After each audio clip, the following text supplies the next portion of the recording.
কেন কৃষ্ণ কথা হরিকথা শুনতে গেলে পরে ইন্দ্রিয়কে বশীভূত না করলে পরে কৃষ্ণ কথা হরিকথা শোনা যায় না। কিন্তু আমাদেরও মন বেশি চঞ্চল, কিছু সময় শোনার পরে কিছু সময় বসবার পরে আমরাও বিচলিত হয়ে যাই। পুরাকালে যখন ভাগবত কথা হতো সূর্য উদয় হতে অস্ত পর্যন্ত, এই জন্য রাত্রে পাঠ হলেও ভাগবত কথাকে দিবস বলে বলা হয়। পাঠ হচ্ছে রাত্রে, কিন্তু 1 দিবসীয় পাঠ, 2 দিবসীয় পাঠ, 3 দিবসীয় পাঠ বলে ঘোষণা করা হয়। কেন? পুরাকালে পাঠ দিনের বেলায় হতো এবং সূর্য উদয় হতে সূর্য অস্ত পর্যন্ত সে পাঠ হতো, তাই দিবস বলে ঘোষণা করা হয়। তাই গঙ্গার তীরে যখন ভাগবত কথা, সমস্ত ভাগবত কথা গঙ্গার তীরে হতো, এই জন্য ভাগবত গঙ্গা বলে আমরা ঘোষণা করি, আমরা প্রচার করি। কেন? যখন যমুনার তীরবর্তীতে আমার প্রাণ গোবিন্দ সমস্ত লীলা বিলাস করেছিলেন, গঙ্গা দেবী ডাক দিয়ে ভগবানকে বললেন, ভগবান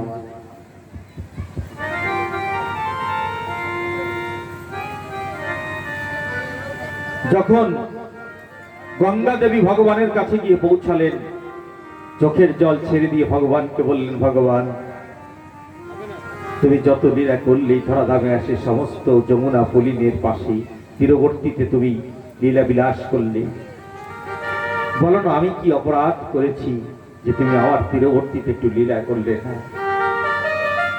সবার ইচ্ছা হয় এই যে বৃন্দাবন ছেড়ে যখন ভগবান মথুরা এসেছিলেন, যে উদ্ধব সখা ছিল তাকে যখন পাঠিয়েছিলেন বৃন্দাবনের মাটিতে, সেও রাধারানীর কাছে চেয়ে নিয়েছিলেন যে আমাকে গুল্প লতা করে দাও কুসুম সরোবরে। আজও পর্যন্ত কোন রসিক শ্রোতা সেখানে তাকে গিয়ে দেখতে পায়। তাই গঙ্গা নদী যখন প্রার্থনা করলেন ভগবানের কাছে, ভগবান তখন তাকে আশীর্বাদ করলো, তাকে বরদান করলো, তুমি চিন্তা করো না গঙ্গে, যত লীলা আমি যমুনা পলিনের তীরবর্তীতে করছি আর আগামীতে এই লীলা কথা যখনই আলোচনা হবে, তোমার তীরবর্তীতে এই কথা আলোচনা হবে।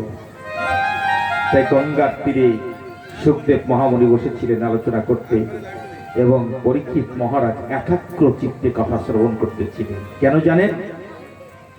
আমরা যারা বসেছি আজ ভাগবতের সান্নিধ্যে, আমরা একটা জিনিস চিন্তা করি, কেন পরীক্ষিতের 7 দিন মৃত্যু ছিল, 7 দিন পরে সে মরে যাবে, তাই মৃত্যু চিন্তা ছিল। আর মৃত্যু চিন্তা মানুষকে সরল করে দেয়। সত্যানন্দ পরমহংসতে বলেছে না যে সত্য সরল। কোন সরলের কথা বলেছে? এই সরলের কথা বলেছে। যখন মানুষ সরল হয়ে যায় তখন মানুষ ভাগবত কথা শোনে। কেননা ভাগবত কথা শ্রবণ করলে পরে মানুষের মন সরল হয়ে যায়। বলে কেমন সরল? বলে মৃত্যু চিন্তা আসলে পরে।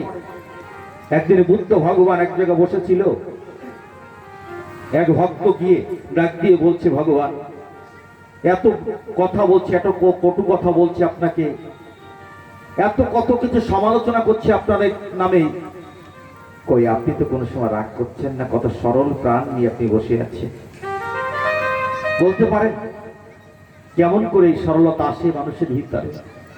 তখন তিনি বলল যে তুমি তো আর মাত্র 15 দিন বাঁচবে, তুমি এ কথা শুনে কি করবে? যাও 14 দিন পরে এসে আমার কাছে শুনে যাবে, তুমি যে প্রশ্নটা করেছো তোমার জবাব দেবে। যখন ওই ব্যক্তি বাড়িতে গিয়ে সবাইকে ডেকে বলছে, আমাকে বুদ্ধ ভগবান বলেছে আমি নাকি আর 15 দিন বাঁচবো, 15 দিন বেশি বাঁচবো না, তাহলে গন্ডগোল করে কি হবে? হিংসা করে কি হবে? তাহলে হিংসা করে কি হবে? দ্বন্দ্ব করে কি হবে? সবার কাছে গিয়ে সরল হয়ে গেলে, সরল প্রাণে কথা বলছে, সবাইকে ডেকে ডেকে বলছেন আমি আর 15 দিন বাঁচবো। এই 14টা দিন সম্পূর্ণভাবে তার সরলতার ভাবে জীবন যাপন হয়েছে। যখন 14 দিনের মাথায় গিয়ে বুদ্ধ ভগবানের কাছে গিয়ে দেখা করলেন, বুদ্ধ ভগবান তখন ডাক দিয়ে বলছে, বলো তো তোমার এই 14টা দিন কেমন গিয়েছে? ডাক দিয়ে বলছে, ভগবান আমি এই 14টা দিন অতি পবিত্র ভাবে আমার দিন যাপন হয়েছে। বলে কেমন করে? বলে ভেবেছি যখন 15 দিন পরে মারা যাব তখন মানুষের সঙ্গে দ্বন্দ্ব করে কি হবে, মানুষের সঙ্গে হিংসা করে কি হবে, তাই তো সরল প্রাণে 14টা দিন আমি ভগবানকে ভেবেছি। বলে যাও, তুমি 15 দিন পরে মরবে না, তোমাকে পরীক্ষাটা করার জন্য, তুমি যে প্রশ্ন করেছো তোমাকে জানবার জন্য, বাস্তবিক একটা উদাহরণ দিয়ে তোমাকে বোঝানোর জন্য আমি এই কথাটা বলেছি। তুমি অনেক দিন বাঁচবে, তবে যে কয়টা দিন বাঁচবে এই 14টা দিন তোমার জীবনে যেমন কেটেছে এমন ভাবে বাঁচার চেষ্টা করো। যাও। ষষ্ঠাঙ্গে প্রণাম করলেন বুদ্ধ ভগবানের চরণ প্রান্তে, হে ভগবান এই জন্য আপনি বলেছেন আপনার কথা যে অহিংসা পরম ধর্ম। ঠিক সত্যিকারে যদি মানুষ অহিংসার জগতে চলে যায় পরম ধর্ম লাভ করতে পারে। কিন্তু আমরা চিন্তা করি আমরা চিরদিন বাঁচবো, অনেক দিন থাকবো এই জগতে, তাই কত দ্বন্দ্ব, কত প্রতিদ্বন্দ্ব, কত কোর্ট, কত কাচারি, কত হামলা করে চলছি। হে ভক্ত মন্ডলী, মাতৃমন্ডলী, ভাগবত শিক্ষা দিচ্ছে যদি জীবনে এক বিন্দু মৃত্যু চিন্তা আসে সমস্ত দ্বন্দ্ব ছেড়ে দেবে। আচার্য কি ভাগবতে বর্ণনা করেছেন যে আমরা এই যে ভাবছি এটাই হচ্ছে আচার্য, আমাদের ধারণা এটাই হচ্ছে আচার্য যে আমরা অনেক দিন থাকবো, তাহলে অনেক কিছু করব। তাই শাস্ত্রে বলছে, ভাগবতে বলছে, নীতি নীতি জীবগণ যাই যুব ঘরে, তথাপি যাহারা থাকে ইহা মনে করে আমরা তো চিরজীবী, নাহি হব ক্ষয়, ইহার থেকে কি আশ্চর্য বলুন মহাশয়। আমরা চিরদিন থেকে যাবো এই জগতে, তাই তো কত রকম চিন্তা, কত রকম স্বপ্ন, কত রকম কিছু ভেবে আমরা আগের দিকে চলছি। কিন্তু সত্যিকারের মৃত্যু চিন্তা যেদিন আসবে বন্ধু, সেদিন মনটা সরল হয়ে যাবে, পবিত্র হয়ে যাবে। আর সেই সরল চিত্তে যখন ভগবানকে ডাকবে তখন ভগবান এক ডাকে। এই জন্য বলছে যে কোটি কোটি জনম ধরে করিলে সাধন তবু না দর্শন দেয় শ্যাম জনার্দন। আর একবার কৃষ্ণ নামে যত পাপ হরে, পাতকীর সাধ্য নাই তত পাপ করে। তাহলে কোন ভাবের পরে বিরাজমান হয়ে একবার হরিনাম করলে পরে সমস্ত পাপ ভস্মীভূত হয়ে যেতে পারে, সেই ভাবটা হচ্ছে সরলতা। সেটাই হচ্ছে সরল মন, সরল প্রাণ। সরল ভাবে যদি আমরা একবার ভগবানকে স্মরণ করি, ভগবান আমাদের সামনেতে এক ডাকে আমাদের কাছে চলে আসবে। আর হিংসামূলক ভাব নিয়ে, সরলতা না নিয়ে, প্রেম যদি না নিয়ে যদি আমরা বারংবার ভগবানকে স্মরণ করি, তাহলে কোনোদিন আমাদের সম্মুখে আসবে না। জানেন, বংশী নাম করে একজন ডাকাত ছিল। আমার কথা প্রসঙ্গে একটা ভক্ত চরিত্র মনে পড়ে যায়। সারা জীবন বড় রামদাও নিয়ে মানুষ কেটে কেটে খুন করে যখন বাড়িতে আসতো, হে মাতৃমণ্ডলী, আপনারা যখন কোনো কন্যাকে কোনো ছেলের হাতে তুলে দেন, আপনারা কি জানেন যে ছেলেটা ডাকাত না বদমাশ না গুন্ডা নাকি? কিন্তু অনেক সময় দেখা যায় বিবাহ দেওয়ার পরে ছেলে কত বাজে নেশা করছে, আবার দেখা যায় ছেলেটা ডাকাতি করছে। যখন মেয়েটা এসে যখন দুঃখ করে মায়ের কাছে, মা তখন ডাক দিয়ে বলে, মা তোর অদৃষ্টে ছিল। লক্ষ্মী নাম করে একটা মেয়ে সারা জীবন একটা ভক্ত পরিবারে জন্মগ্রহণ করেছে।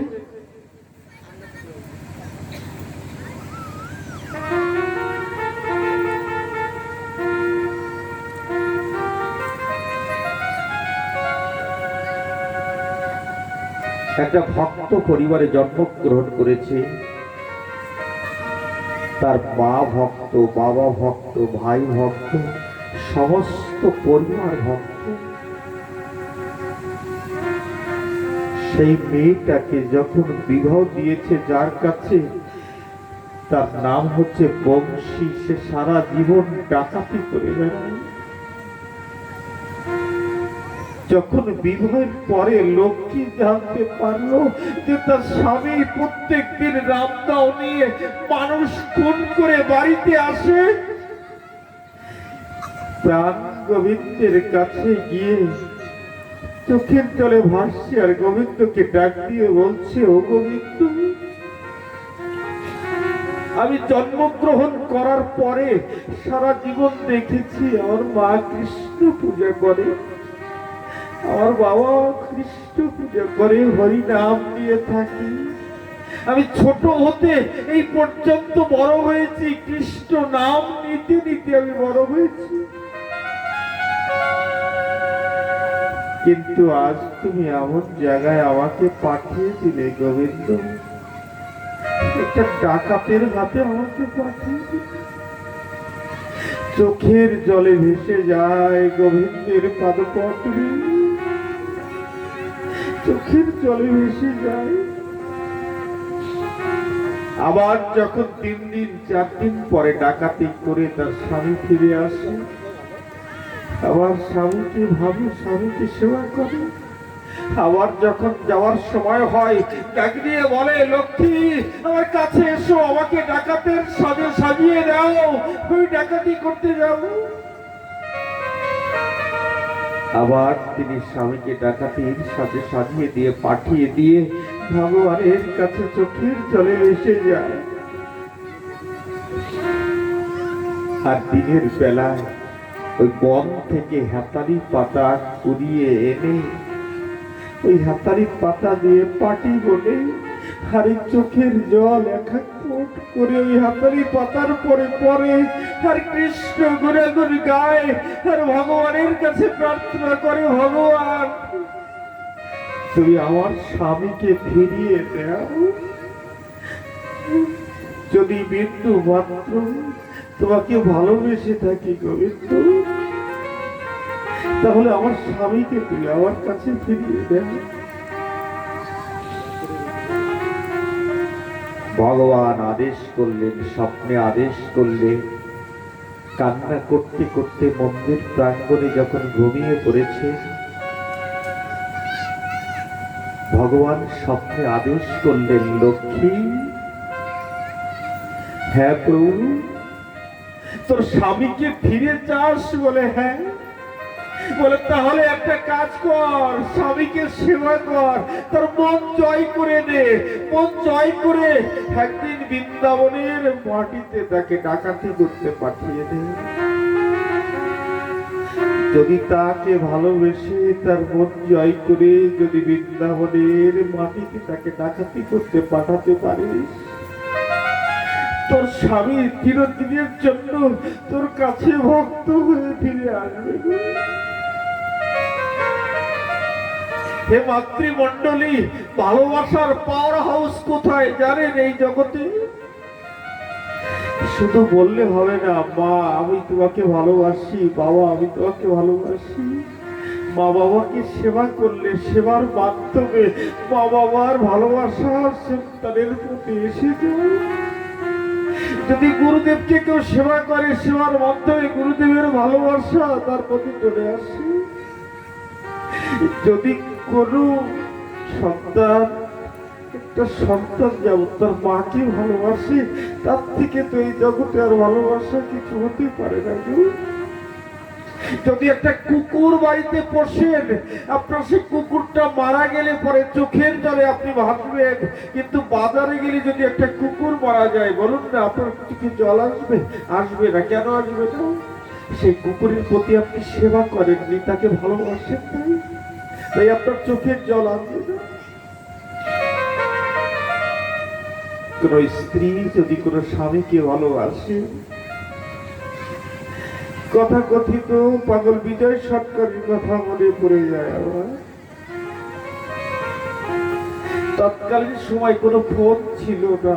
পাগল বিজয় সরকার যখন গান গাইতে যেতেন, একটা বকুল বৃক্ষ ছিল, সেই বকুল বৃক্ষের নিচে বসে থাকতেন বীণা দেবী। শাশুড়ি পাতা যখন ডাক দিয়ে বলতো, বৌমা ভাত খেয়ে যাও, মনের এমন বল ছিল, মনের এমন টান ছিল, শাশুড়ি মাকে ডাক দিয়ে বলতেন, ও মা আপনার ছেলে এখনো আসরে গান গাইছে, এখনো আসর থেকে নামে নাই, নেমে যখন খাবার খাবে তৎপশ্চাতে আমি খাবার খেয়ে নেবো, আপনি ঘুমিয়ে পড়ুন।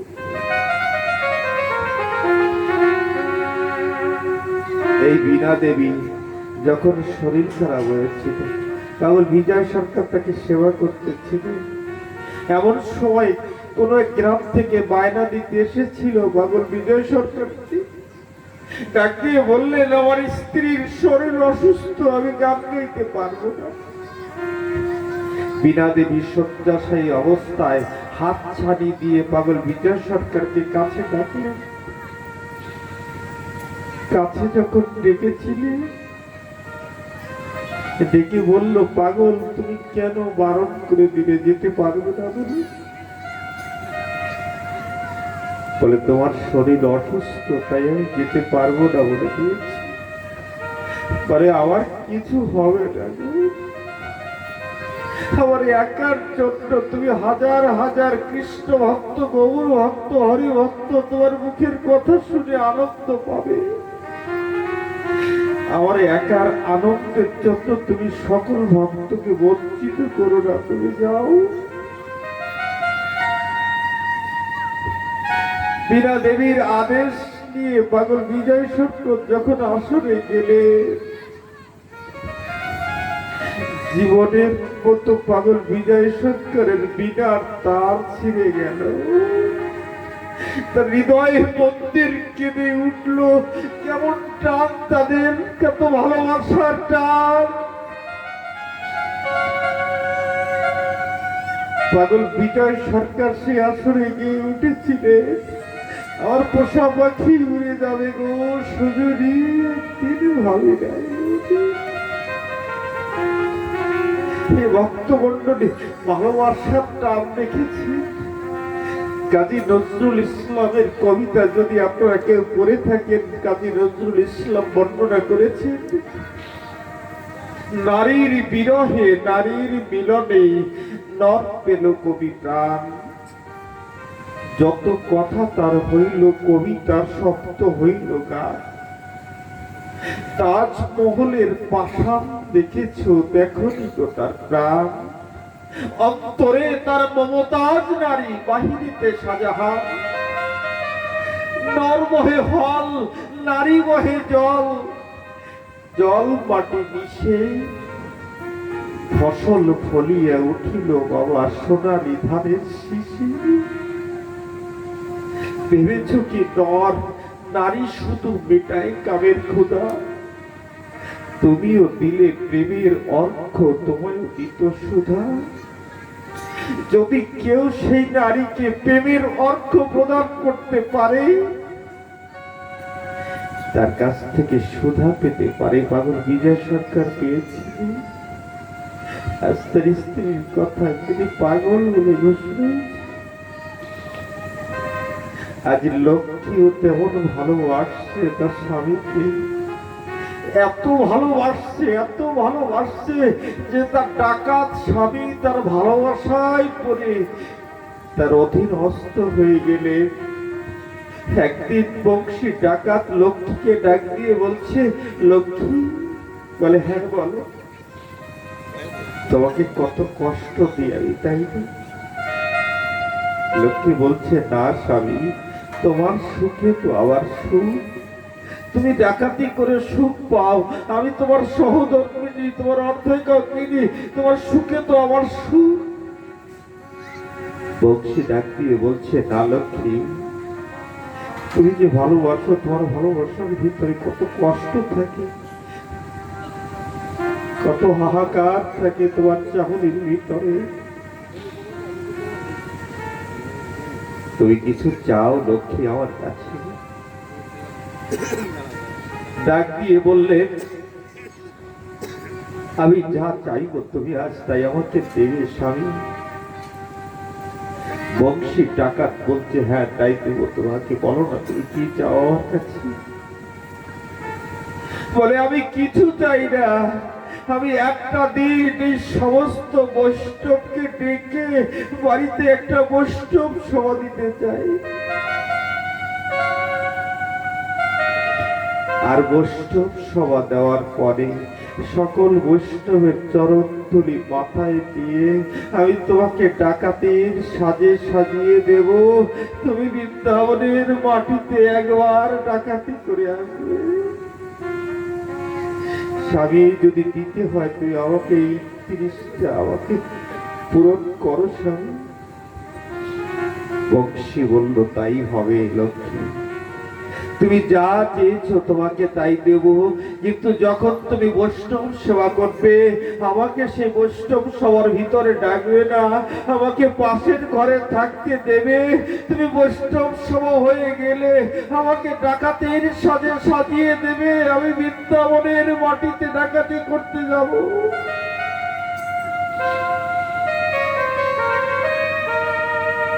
হে ভক্ত মন্ডলী, একজন ডাকাত স্বামীকে পথে আনতে গিয়ে আজ সাধুগুরু বৈষ্ণবের চরণ ধরে প্রার্থনা করছি। লক্ষ্মী জানে ছোটবেলা থেকে সাধু সংস্কার তিনি পেয়েছে, তিনি জানে যে সাধুগুরু বৈষ্ণব ইচ্ছা করলে পরে অনেক কিছু করতে পারে। ভক্তের বাধ্য ভাবারাধ্য, ভগবান বলেছেন, ভক্ত আমার মাতা পিতা, ভক্ত আমার গুরু, ভক্ততে রেখেছে নাম বাঞ্ছা কল্পতরু, ভক্ত খাওয়ালে খাই, না হলে উপবাসী যাই, ভক্তের তরি অচল হলে আমি নিজে বৈঠা ভাই।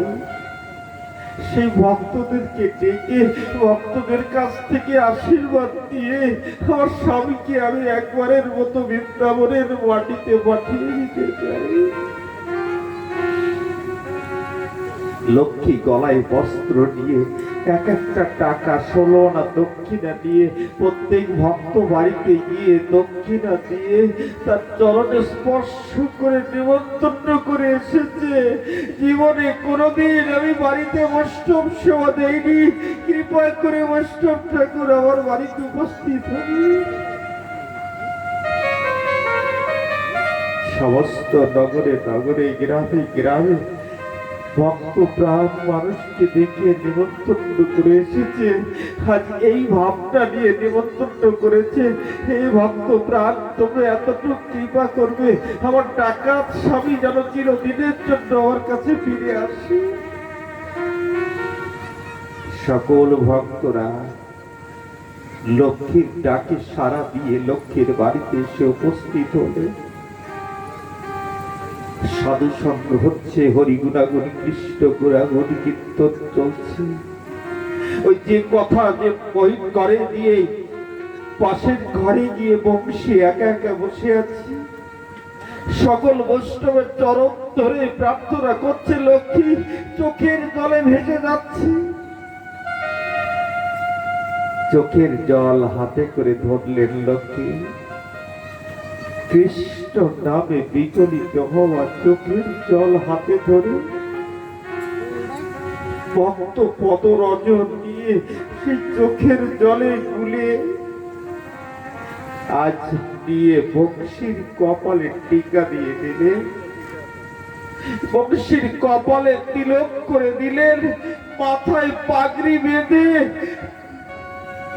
চলো চলো নয়নে ঘরের ভিতরে গিয়ে রামদাওখানায় এনে বংশী ডাকাতের হাতে দিয়ে বলছে, যাও সরি, তুমি বৃন্দাবনে ডাকাতি করে এসো। আজ মাথায় পাগড়ি বেঁধে কোমরে গামছা বেঁধে রামদাওখানা হাতে নিয়ে বংশী ডাকাত চলেছে বৃন্দাবনের মাটিতে ডাকাতি করার জন্য। যখন বৃন্দাবনের মাটিতে ডাকাতি করতে গেলেন, যখন নিধিবন দিয়ে যাত্রা করলেন, দেখে 8 বছরের একটা ছেলে সর্বাঙ্গে স্বর্ণ অলঙ্কারে ভূষিত,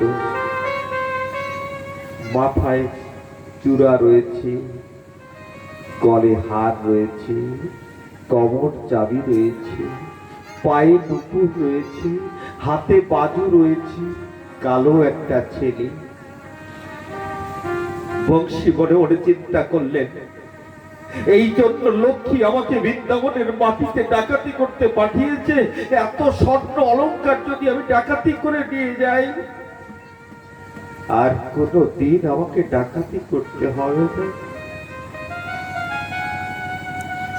যখন রামদা উঁচু করেছে, তোমার সমস্ত অলঙ্কার খুলে আমাকে দিয়ে দাও, না হলে আমি দাও দিয়ে তোমার মুন্ডুটা কেটে ফেলবো।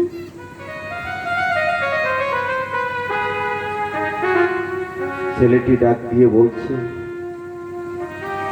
আমার মা পরিয়ে দিয়েছে আমাকে অলঙ্কার, আমার মা ছাড়া তো আমি খুলে দিতে পারি না। তোমার যদি নিতে হয় তাহলে আমার সমস্ত অলঙ্কার গুলো তুমি নিজে হাতে খুলে নিয়ে যাও।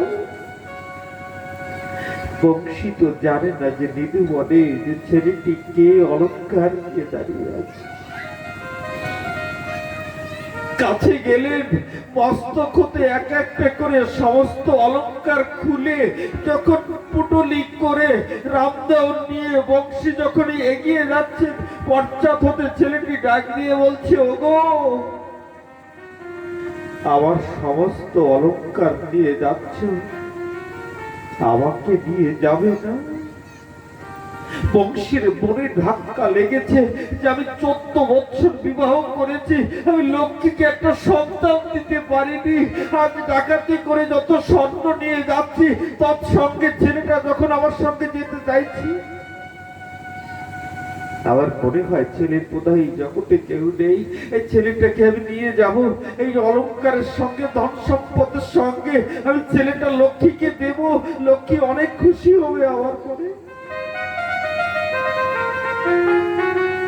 আজ সেই ছেলেটিকে কাঁধে করলে, অলঙ্কারের পুটলি হাতে রয়েছে, আমার প্রাণ গোবিন্দ বালহী বেশে এসেছে, বংশীর কাছে ধরা দিয়েছে।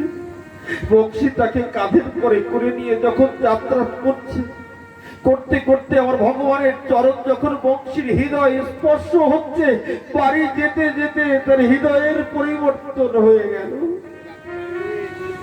প্রত্যেক দিন ডাকাতি করে গিয়ে ধীর শক্তভাবে ঘরে যায়। হাত যখন বৃন্দাবন হতে ডাকাতি করে আসছে, অদূর হতে ডাক দিয়ে বলছে, লক্ষ্মী দেখো তাকিয়ে আমি ডাকাতি করে কি নিয়ে এসেছি। লক্ষ্মী তো হাত জোর করে গোবিন্দ ভক্তির প্রাঙ্গণে বসে আছে, গোবিন্দ তোমার কথাই আমি বৃন্দাবনে ডাকাতি করতে পাঠিয়ে দিয়েছি। লক্ষ্মী সারা রাত ঘুমায় নাই, দরজা খুলে যখন দেখতে পায়, যখন লক্ষ্মী তাকিয়ে দেখতে পায় আমার মুরলী মনোহর বংশী ডাকাতের কাঁধে করে লক্ষ্মী যখন হাই উতাস করে প্রাণে গোবিন্দ বলে পড়ে গেলে, বংশী ডাকাত তখন ডাক দিয়ে বলছে, তুমি কি বলছো? ভগবান শ্রীকৃষ্ণ আমার কাঁধের পরে? বলে হ্যাঁ। বলে আমি তো দেখতে পেলাম না লক্ষ্মী। লক্ষ্মী তখন ডাক দিয়ে বলছে, ও গোবিন্দ, তুমি যে এমনি করে আমার ডাকাত স্বামীর কাঁধে করে আমার বাড়িতে আসবে আমি কোনদিন ভাবতে পারিনি গোবিন্দ। বলো না, এই অভাগা তোমাকে কোথায় বসতে দেবে? আমার বাড়িতে তো তেমন জায়গা নেই। আমার প্রাণ গোবিন্দ লক্ষ্মীকে বলছে, ওমা, প্রত্যেক দিন হাতালি পাতা নিয়ে কৃষ্ণ গুণাগুণ করতে আর হাতালি পাতা দিয়ে তুমি পাটি বুঝতে, কৃষ্ণ নামের অশ্রুযুক্ত যে পাটিখানা তুমি বুনেছ, আর সেই পাটিখানা বিছিয়ে দাও না। ভক্তের কৃষ্ণ গুণাগুণ করা পাটিতে বসে আমার জীবন ধন্য করি। হে ভক্ত মণ্ডলী, আমরা সংসারে কত কর্ম করি, ঈশ্বরের নাম নিয়ে কোনো কর্ম করি, দেখেছেন ভগবান তাতে বনবাচ্চন কত পুলকিত ভাবে ডাক দিয়ে আছে লক্ষ্মীকে বলছে। ঘরে দৌড়ে গিয়ে যে পাটিখানা বুনতো, স্বামীকে গোবিন্দ গোবিন্দ বলে ক্রন্দন করে চোখের জলে ভাসত, আর যে পাটিখানা বুনেছিল, আজ পাটিখানা বিছিয়ে দেওয়ার সঙ্গে সঙ্গে আমার গোবিন্দকে নিয়ে যখন পাটির পরে বসিয়ে দিলেন, সারা জীবন যে বংশী মানুষ খুন করে রামদাও দিয়ে মানুষ কেটে কেটে এসেছে, স্ত্রীর কথা কোনোদিন শোনেনি, আর সেই বংশী রামদাও ফেলে দিয়ে হাত জোর করে লক্ষ্মীর কাছে বলছে, লক্ষ্মী,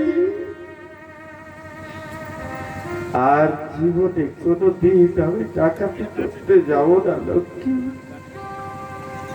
কিন্তু বলো না, যেখানে আমি অন্তিমবার ডাকাতি করতে গিয়ে আমার প্রাণ গোবিন্দকে আমি কাঁধে করে নিয়ে আসলাম, তুমি দেখেই তাকে বললে আমার প্রাণ গোবিন্দ বলে লুটিয়ে পড়লে তার চরণে, কিন্তু আমি এত বড় পাপী, আমি তাকে কাঁধে করে নিয়ে আসলাম, আমি তার মুরলি মনোহর রূপখানা দেখতে পারলাম না কেন? লক্ষ্মী ডাক দিয়ে আমার প্রাণ গোবিন্দকে বলছে, গোবিন্দ, তুমি কৃপা করে আমার স্বামীকে একবারে এর মতো তোমার মুরলি মনোহর রূপখানা দেখিয়ে দাও গোবিন্দ। আমার গোবিন্দ ডাক দিয়ে বলছে, সম্ভব নয়, সারা জীবন পাপ করে এসেছে, যে দৃষ্টি শক্তির মাধ্যমে আমাকে দেখার মতো দৃষ্টি তার হয়নি গো। লক্ষ্মী ছুটে গিয়ে আমার ভগবানের চরণ প্রান্তে পড়ে বলছে, ওগো দেবতা, আমার জীবনে যদি কোনো পুণ্য থেকে থাকে, আমার সমস্ত পুণ্য ঢেলে দিলাম আমার স্বামীর পরে, তুমি একবার কৃপা করে তাকে তোমার মুরলি মনোহর রূপখানা দেখিয়ে দাও।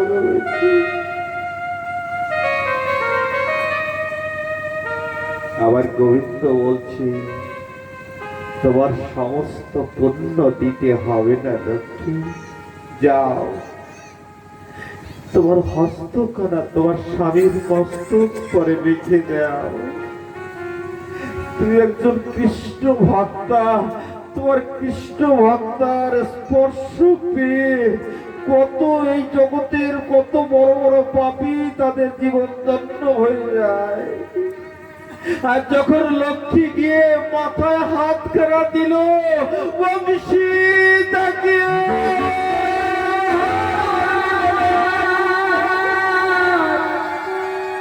গোবিন্দ